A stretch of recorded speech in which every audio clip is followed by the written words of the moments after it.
Olá, meu nome é Gil Curtis. A partir desta edição, estarei apresentando o programa Consumidor em Pauta.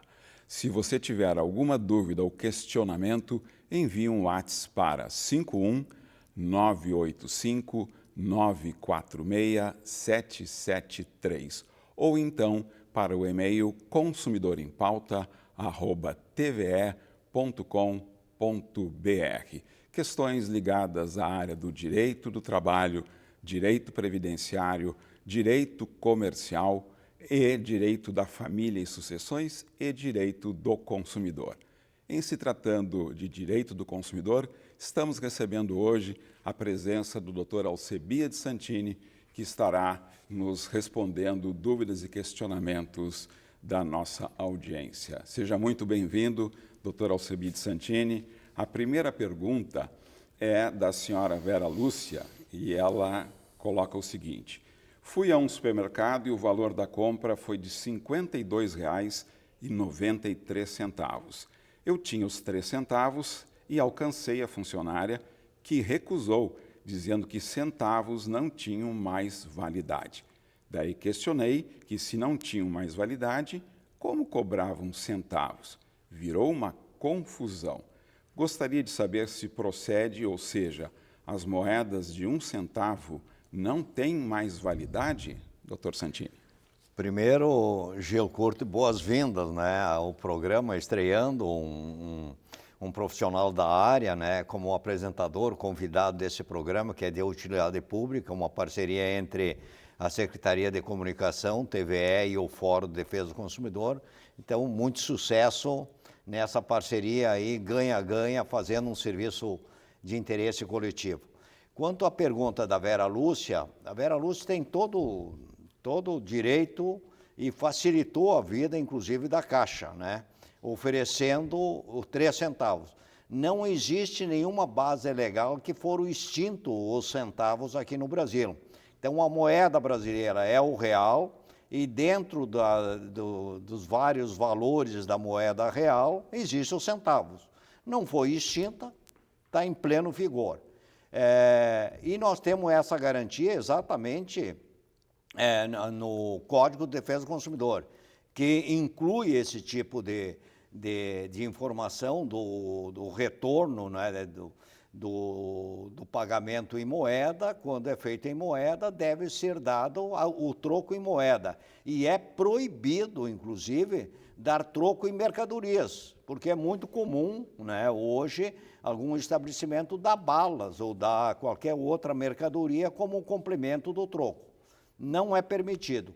O que a Vera Lúcia fez foi um ato, né, de cidadã, né, de facilitar a vida, inclusive, do caixa, facilitando o troco. Não teve, criou-se uma confusão, e essa confusão ela é superada pelo respeito, né, pelo tratamento digno, etc. Lamentavelmente, essa caixa foi mal preparada pelo dono do negócio. Então, nesse caso, ela tem que exigir o troco correto. Não tendo, ela tem que denunciar esse estabelecimento comercial junto aos órgãos de defesa do consumidor, PROCON e assim por diante. Excelente. Muito obrigado pelo esclarecimento, Dr. Santini. Temos uma outra questão aqui, não identificada a pessoa, anônima, portanto. Estou há uns 3 meses com vazamento no idômetro e a responsável pela distribuição de água do meu município não resolve. O que devo fazer? Bom, esse consumidor, o consumidor que não se identificou, a responsabilidade quando o usuário de um serviço público, no caso da água, neste município, o usuário fez o procedimento correto, entrou em contato com a concessionária e informou que o hidrômetro estava apresentando um vazamento. A responsabilidade é da concessionária, quando a avaria não é provocada por terceiros ou pelo usuário. Digamos que o hidrômetro seja colocado, tem que ser colocado em espaço de fácil visualização e o leiturista, no caso, quando ele passa mensalmente lá, tem a facilidade de fazer a leitura do consumo durante aquele período. digamos que essa avaria seja provocada por terceiros, né, vândalos da rua, etc. Aí é a responsabilidade do usuário. Se o problema do vazamento é pós-hidrômetro para dentro do domicílio do usuário, a responsabilidade é do usuário.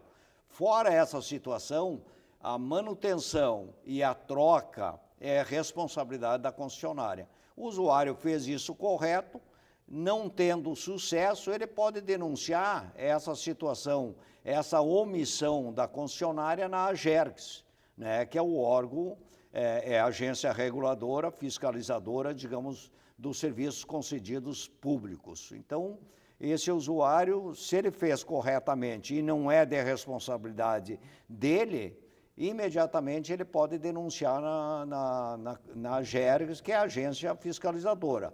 Mas ele está buscando o caminho da solução, né, e do respeito.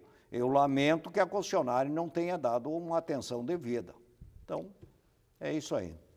Temos mais um questionamento do senhor Joaquim. Paguei um boleto e depois vi que tinha uma cobrança indevida. Esse dinheiro cobrado a mais está perdido ou tem como eu pedir de volta? Bom, cobrança indevida e emissão de boleto é responsabilidade do fornecedor, está assegurado no artigo 42 do Código de Defesa do Consumidor. Toda cobrança indevida tem esse indébito que foi cobrado, tem que ser devolvido em dobro, atualizado, com correção monetária e juros legais, que normalmente é 2% ao mês. Então, o que o consumidor Joaquim tem que fazer? Levantar todos os valores que foram cobrados indevidamente, fazer um requerimento dos valores nominais cobrados e solicitar a devolução em dobro desses valores de forma atualizada e corrigida. Ponto. Não tendo sucesso, o Joaquim tem que entrar no juizado especial e fazer uma ação, inclusive, por essa devolução que foi cobrada indevidamente. E o Código, no artigo 42, define exatamente, essa é uma obrigação do fornecedor. E muitos fornecedores, aqui em Porto Alegre mesmo eles usam uma nomenclatura que não é específica de cobrança de boleto, botam lá a atualização de cadastro. Ora, a atualização de cadastro mensalmente não existe. Tu faz isso de períodos maiores, né? De anos a anos e assim por diante. Então, qualquer mascaração de cobrança de boleto, seja pelo nome específico, emissão de fatura ou um nome mascarado que leva uma cobrança indevida, tem que ser denunciada no próprio Ministério Público, porque é um direito difuso e atinge uma coletividade. Antes de passarmos para a próxima questão, lembramos, se você tem alguma dúvida ou questionamento, envie um WhatsApp para 51 985 946 773 ou por e-mail para consumidorimpauta@tve.com.br. O senhor Nelson traz uma questão aqui relatando o seguinte: fiz a compra de um produto e recebi a nota fiscal. Quando ainda estava na garantia, fui procurar a tal nota e encontrei apenas o papel, pois a tinta havia sumido. O que faço agora? Preciso dessa nota para encaminhar o conserto, já que o produto ainda está na garantia? Nelson, parabéns. Esse é um consumidor consciente, quer dizer, comprou o produto e exige o cupom fiscal ou a nota fiscal. É o único documento que garante a gente buscar, digamos assim, assistência técnica sem nenhum custo dentro do prazo de validade da garantia. Então, o Nelson perdeu, isso é normal. Ele tem o direito de voltar ao estabelecimento e o estabelecimento tem a obrigação de fornecer a segunda via da nota fiscal, porque ele tem isso toda ela registrada no setor contábil, e entregar sem custo nenhum para o Nelson. Não tendo sucesso, bom, o Nelson pode entrar em contato com a Secretaria Estadual da Fazenda e fazer uma denúncia que o estabelecimento tem uma obrigação e não está atendendo.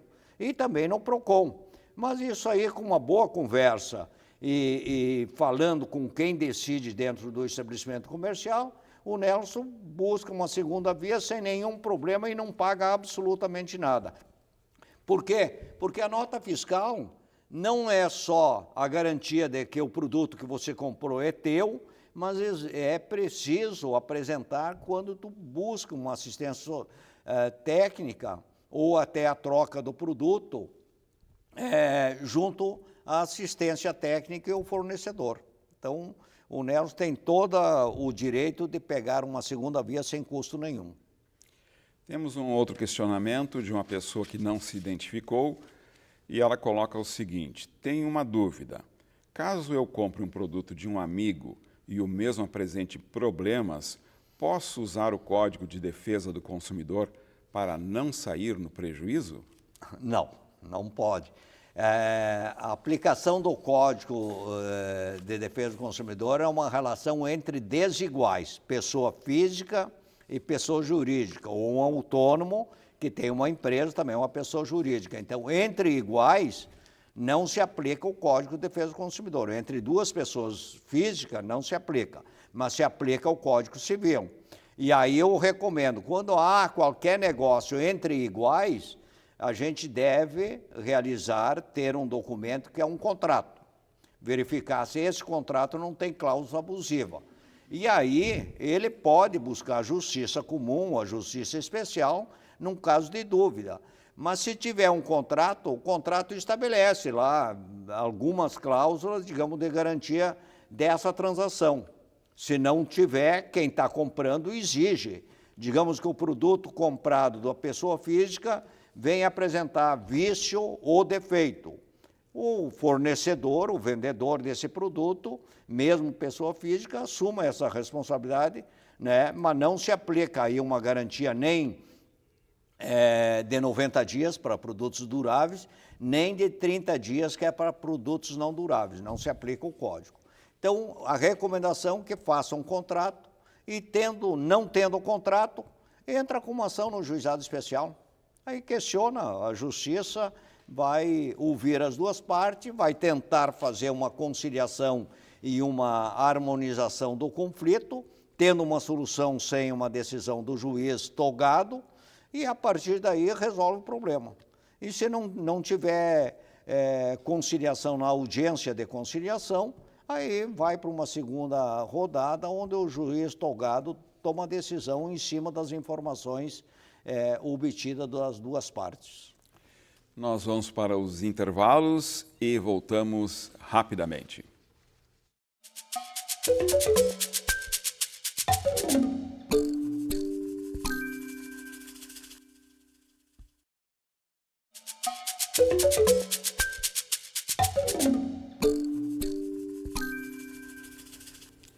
Voltamos para dar sequência, recebendo aqui o Dr. Alcebiades Santini, que está tratando dos questionamentos trazidos pelos consumidores e consumidoras aqui para o programa da TVE. Por favor, se você tiver dúvidas ou questionamentos, mande um WhatsApp para 51 985 946 773 ou então para o e-mail consumidorempauta@tve.com.br. O próximo questionamento da senhora Catarina: o que posso fazer quando um produto que comprei pela internet não tem nada a ver com o que estava anunciado? Dr. Santini. Bom, Zé, a Catarina comprou via site, via internet, um produto que foi diferente do que ela selecionou. Bom, primeiro, eu espero que a Catarina tenha feito uma pesquisa do site, né? Hoje tem muitos sites aí que usam para golpe. Então é importante entrar no Reclame Aqui, consumidor.gov.br, para ver se esse site não tem alguma denúncia. Isso é importante, são cuidados, e até no PROCON estadual do seu estado, para ver se aquele site é correto. Mas no caso da Catarina, ela teve uma diferença entre o que pediu e o que recebeu. Ela tem que... Primeira recomendação, sempre constrói a solução. Entra em contato com o site, dizendo que o produto que ela selecionou está diferente daquele que foi entregue. Ela pode se recusar o recebimento e pedir a devolução. E aí, nesse primeiro contato com o fornecedor, ela pode construir, né, uma proposta de ficar com o crédito, fazer a troca do produto, enfim, tem várias alternativas.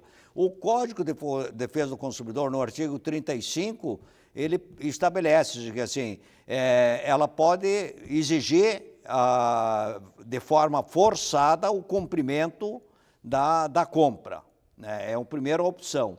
A segunda, outras 3 opções, ela pode receber o dinheiro atualizado de volta sem nenhum prejuízo, sem nenhum custo. Ou ela pode usar o crédito, né, para comprar o outro produto, e a terceira, ficar com o produto que ela não selecionou, né, pegando a diferença do que ela pagou e do que custa esse produto, a mais ou a menos. Mas aí sempre a decisão é do consumidor. Então, o código protege, o erro não foi do consumidor, foi do fornecedor, e como tal, tem que encontrar uma saída. Caso contrário, ela denuncia a empresa, né, e o site para que cumpra o que o código estabelece. Mais uma pergunta da senhora Marisa. Fiz há 10 meses um plano em uma operadora de telefonia. Não gostei do serviço que oferecem. Posso fazer portabilidade agora ou tem que esperar o vencimento do contrato de 12 meses? Precisarei pagar multa? Marisa, como a Marisa fez um contrato com uma operadora de fidelidade e o prazo 12 meses, se a falha do serviço for de responsabilidade, digamos, ela não está satisfeita, mas não disse se tem problema ou não, a Marisa não especificou. Se não tiver problema, ela pode sim fazer a portabilidade, mas o contrato prevê uma multa. Então, consulte o contrato. E aí, Marisa, obrigatoriamente, tu vai pagar uma multa proporcional ao prazo complementar, que são de 3 meses. E aí, tem que estar em dia para fazer qualquer tipo de portabilidade, seja num plano de fidelidade ou não, o consumidor tem que estar quites com as suas obrigações na atual operadora, isso é importante. Então, ela paga a multa, não tem nenhum débito e solicita a portabilidade. Mas ela também pode, com a atual operadora, negociar. É uma situação que ela, né, por vontade dela, quer fazer a portabilidade para outra concessionária, outra operadora de telecomunicações. Então, pode construir uma solução sem multa. Então, a Marisa tem que entrar primeiro em contato com a operadora. Eu sei que é difícil, muitas vezes, falar com a operadora, com quem decide esse tipo de assunto, mas pode ser por mensagem, por e-mail, WhatsApp, etc. Mas, caso contrário, quem está tomando a iniciativa é o consumidor e tem que cumprir o contrato. Se tiver multa, tem que pagar, mas pode fazer a portabilidade antes do final. Mas uma dúvida apenas adicional à pergunta. Se ela teve algum problema com o serviço prestado, ela pode cancelar, fazer a portabilidade, terá que ter algum ônus em função Não, aí dessa... é o caminho melhor se o serviço que ela buscou na condição de fidelidade 12 meses, que é o contrato de 1 ano, e apresentar vício, defeito, imperfeito, né? O sinal está ruim, etc., e ela provar isso aí, ela cancela o contrato. Cancela o contrato sem multa nenhuma, e aí não faz nem portabilidade, contrata um novo contrato com outra operadora. Excelente. Dando sequência aqui a mais um questionamento do senhor Manuel agora, ele coloca: eu tinha autorizado o débito em conta de 3 boletos mensais. Agora quero cancelar essa autorização e não estou conseguindo. Por medo de ficar devendo, estou pagando o boleto e tendo o débito efetuado. O que posso fazer? Ele pergunta a mais ainda. Terei como recuperar o que paguei em dobro? Esse é do Manuel, né? Sim, do senhor Manuel. Manuel, ele autorizou Isso é comum, né? Ele autorizou o débito em conta corrente junto ao banco, né? Ele autorizou até para facilitar, economizar tempo de controle, etc. E ele quer agora retirar essa autorização. Primeira coisa, fala com o gerente ou a pessoa que lá na instituição financeira que cuida da conta corrente do Manuel e pede a suspensão desse cancelamento. Ponto. E comunica também, é importante comunicar o credor desse débito automático que não tem mais e a cobrança vai ser pela emissão da fatura, seja por e-mail, WhatsApp ou fisicamente, e ele vai pagar dentro do vencimento. Se não pagar, né? Então, isso ele está garantido. Agora, se continuar alguma coisa, ele tem que responsabilizar. Então, o Manuel, principalmente junto com a instituição financeira, faça a solicitação, porque ele autorizou o débito. Sim. Ou ele vai no banco e pede o cancelamento de forma também formal, né, com autorização expressa dele, ou faz um encaminhamento formal ao gerente dizendo que aquelas 3 contas deixam de ser automáticas. Ele tira a autorização e, a partir daí, eu fiz isso. Por quê? Porque em contas autorizadas, débitos autorizados na nossa conta corrente, muitas vezes tem uma cobrança indevida, ou a maior do perfil do consumo daquele consumidor. Então, tu tem uma possibilidade de fazer um controle antes do pagamento. Quando o débito é automático, autorizado, isso só tu vai conseguir depois. Então, o Manuel está certo, tira a autorização e, se não acontecer e o banco não fizer, denuncia esse banco ao Banco Central. Ok, doutor Santini, mas só para deixar ainda mais claro, o senhor Manuel, ele estava tendo o débito em conta e pagando em dobro. O que ele deve fazer diante desta situação? Bom, para o Manuel, como ele tinha autorizado o débito em conta, a primeira providência é verificar se ele suspendeu esse débito em conta. E tem prova dessa suspensão. Ele, por segurança, ele identificou que o débito em conta continuava e ele pagava isso através do boleto. Então, ele estava pagando em dobro. Se a falha foi do banco e o Manuel provar isso aí, o banco tem que devolver o valor, né, em dobro, atualizado e com correção monetária e juro. Então, ele tem que verificar. Se ele tirou a autorização e o banco não providenciou, e ele, por segurança, estava pagando o boleto também, tem um duplo pagamento ao mesmo débito. Então, se a responsabilidade foi do banco, ele entra em contato com o banco para fazer uma devolução, um crédito em dobro e atualizado. Não tendo sucesso, ele denuncia o banco no Banco Central e ele entra com uma ação no juizado especial pedindo a devolução que o código lhe garante, porque foi cobrado 2 vezes o mesmo valor. Uma outra questão aqui, da pessoa que não se identificou, que orientações o senhor dá em relação aos consignados indevidos em aposentadoria? Como devo proceder? Bom, essa consumidora que não se identificou, empréstimos consignados, né, e indevidos ao aposentado, de modo geral, não só aposentado, qualquer empréstimo indevido, sem autorização expressa do titular, não tem uma segurança no Código de Defesa do Consumidor que tem que ser devolvido em dobro, né? Porque qualquer empréstimo que uma instituição financeira, o INSS, através de um convênio com uma associação fizer, tem que ter autorização expressa do titular. Então, primeira coisa que ela deve fazer, entrar em contato, ligar para o INSS através do número 135 e esclarecer o que está vendo e informar que ela não autorizou. Segundo passo, isso é mais importante, ela entra em contato com a instituição financeira dizendo também que ela não autorizou e que cancele imediatamente.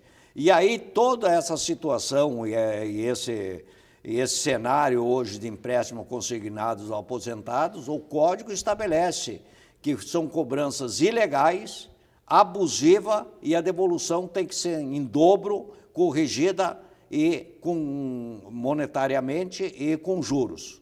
Então, tendo dúvida, contrata um advogado nesta área para que oriente e faça o procedimento correto, através de uma ação administrativa ou através de uma ação judicial. Excelente. Estamos aqui recebendo o Dr. Alcebiades Santini, esclarecendo dúvidas e questionamentos relacionados ao direito do consumidor. O senhor Juarez pergunta: sou obrigado a fazer garantia estendida? Pergunto porque em uma loja onde eu fui fazer uma compra, diz que só vende com a garantia estendida. Isso. O nosso telespectador Juarez tá com dúvida na garantia estendida, mas nós temos que explicar, nós temos 3 tipos de garantia. A garantia legal, que é do Código de Defesa do Consumidor, que é 90 dias para bens duráveis. A garantia contratual, que é a garantia fornecida pelo fabricante do produto e que deve ser somado à garantia legal, né? Então, isso é importante. E a garantia estendida, que é opcional. O fornecedor, o estabelecimento comercial oferece essa garantia, terminando a garantia contratual, teria a garantia estendida, mas a decisão é do consumidor. Ok. Muito obrigado, doutor Alcebiades Santini. Agradecemos a participação de todos e até a próxima edição do Consumidor em Pauta.